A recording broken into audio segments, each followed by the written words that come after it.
Right. Hello, lads and lasses, and welcome back to Boys Down Under, where today it has been a hot minute since we've had any transfer links to Celtic. But in the space of one night, we have had one new one arrived and also another debunked. Before we go any further, though, if you guys are enjoying the content and you want to help support the channel, the best way to do so is to click that like button and click the subscribe button, most importantly. But without further ado, let's get into it. So, we'll start with the report out of France, reporting that Celtic are interested in Marseille's Bamba Dieng, as per Homme du Match.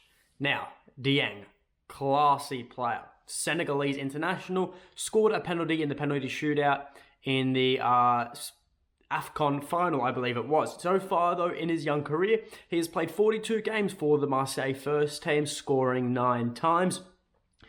Now, he would be a pretty good pickup with the capability of playing striker and also playing on the wing. However, yes, unfortunately, there always is a however with these things that seem too good to be true.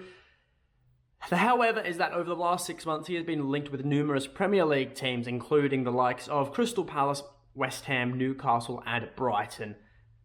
A lot of heavy hitters. Lot of heavy hitters? My bad. Lot of heavy hitters.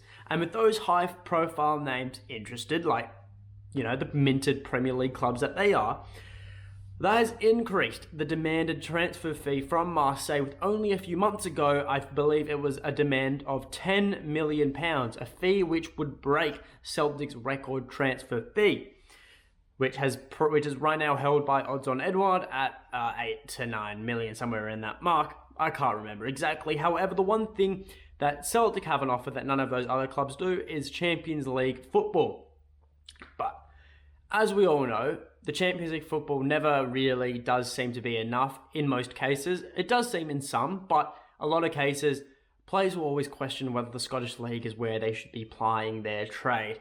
Now, I am aware that Celtic did receive a huge piggy bank as well with the Champions League, and this is another however point as to why we probably won't sign Bamba Dieng. But look, what we've already spent this window, £6 million up front with the potential to go to $10 million for Cameron Carter-Vickers, $6.5 million for Jota, $3.5 million for Bernabei, and those are the only purchase players we have made. So that puts us somewhere roughly in the £15 million to £20 million mark. Now, will the board be willing to fork out another lump of money on Bamba Dieng? Now, it is another twist. There is another twist here, but this twist is actually a positive for us, which is good. Marseille's manager, Igor Tudor, doesn't see Dieng as part of his plans heading into the new season, so a reduced fee could be on the cards as the manager wants to sort out his squad by the end of the season.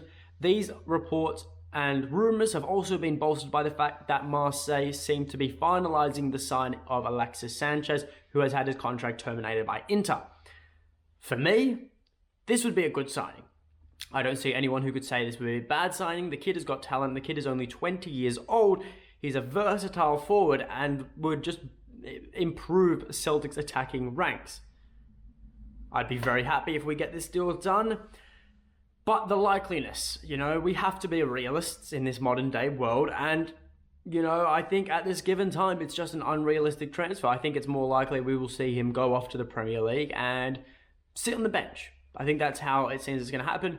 But if Celtic can, dwindle down the asking fee from 10 million, maybe somewhere, cut it in half, potentially to £5 million, I think that's a much more reasonable fee. He probably is worth a lot more, but it's not a question of how much money we have to spend. It's a question of whether the board will be willing to spend it, seeing as now Ange has spent the most amount of money out of any Celtic manager ever in the last 3 transfer windows. Yeah, this one, the January one, and his first one at the club. So that'll be interesting to see if any other links or anything else, materializes with this link. It'd be a good signing if we could get it done, but we can't speak too much more about it because there are no more concrete links. So, moving on. The second link for Celtic was in the form of Ross Barkley. Now, he was first linked with Celtic yesterday with a lot of differing opinions on the transfer. However, an update has been provided by Mark Hendry of Football Scotland saying that he is certainly not on Celtic's radar and the reports are wide off the mark, even going as far as using the words such as far-fetched. Now, this is probably a sigh of relief for most Celtic fans, myself included. Now, the transfer is, the fact that Mark Hendry has now came out and ridiculed these links, it makes you think that it is pretty much done that Ross Barkley will not be joining Celtic and there is no way it will happen. So that is a positive. I don't really think we need another aging midfielder. He is only 28, to be fair, but, not every 28-year-old plays like Tom Rogic did when he was 28. I still miss Tom Rogic, I just still miss him. Oh, well. We have got to talk about something else. And look, right, this Ross Barkley link, when it first came out, it raised my eyebrow. I was a bit more confused than anything else as to why we were being linked with him. I don't think he really suits Ange's mold at all. He's been out of form for the last 3 or so years. It's not really a good signing by any means, especially if we'd have to cough up money to Chelsea for that. And it's clearly, right, I think in my eyes, it's just, the media who have had no Celtic links for like 3 weeks now. They just want some Spurs. They want some hits they want some hits and clicks on their channels with 3 weeks left before the window closes. They're trying to materialize. They're trying to make it seem like Celtic are still, really active in the market, even though the reality is we're not really active in the market right now, and it's more likely we will see players depart before the end of the window rather than arrive. But, as always, I, like any other Celtic fan, do want to see our squad improve, and I do think there is still room for improvement during this transfer window. I can see a lot of things happening. For me, the 2 positions I'd like to see reinforced are firstly defensive midfield. That I can live with not being reinforced, though, because I can see Aaron Moy being moulded into a good backup there for Callum McGregor, also Yusuke Itaguchi's return. I can live without signing a defensive midfielder. Also, that is a position Ange said he is not looking to improve. But another position is the forward line. Now, I don't want a striker. I'm going to say it right now. We can hardly fit Kyogo and Giacomakis in the same team, If Kyogo isn't starting, the fans demand Giacomakis comes on. If Giacomakis is starting, the fans demand Kyogo comes on. It's a game of ping ball. We can't chuck a third person into that. That is just ridiculous. So for me, I'd rather see a specialty winger join the club right now. I only think we have 3 quality wingers at the club. I think Abada, Jota and Dyson Maeda are the only ones we have. James Forrest, I wouldn't put him in that list right now, despite everything he's done for Celtic. I don't think he can be considered anymore a quality winger for Celtic. So I think we need to bring someone like that in. Who, you may ask? Do I have any specific recommendations? No, of course not. I haven't even looked into it, which is a bit lazy on my part, but as we all know, Andrew will just pull someone out of the rabbit hat from who knows where in terms of in the world, and he'll be a star at Celtic, as I'm sure we all know.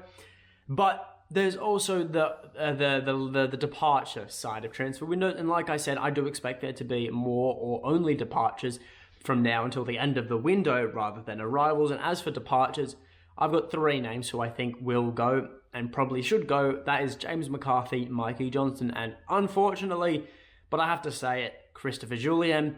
Christopher Jullien doesn't have a place in this team anymore. It is the harsh reality, no matter how much of a pop cup, whatever you want to call it, no matter how much of a modern day, icon he is for Celtic, right, with some very memorable goals, and how he used to play under Lennon, under Rodgers. No, just under Lennon, sorry. Not under Rodgers, don't know why I said that.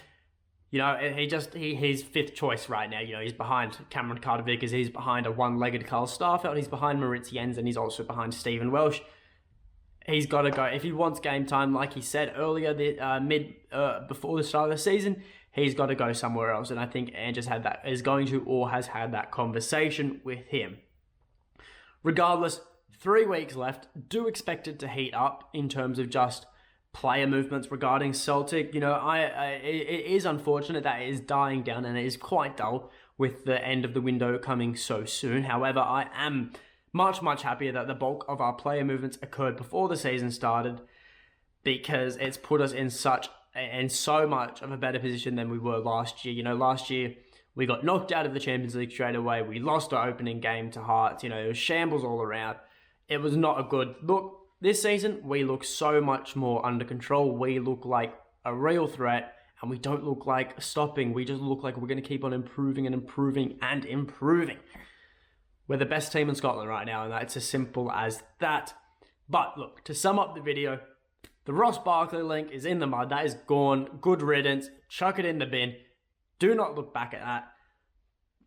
Bamba Dieng appearing highly unlikely to occur. But, you know, it's a bit of a watch this space, see if any more links materialize. But it could just be another one of those using those links that use Celtics names, or just a bit of lazy journalism.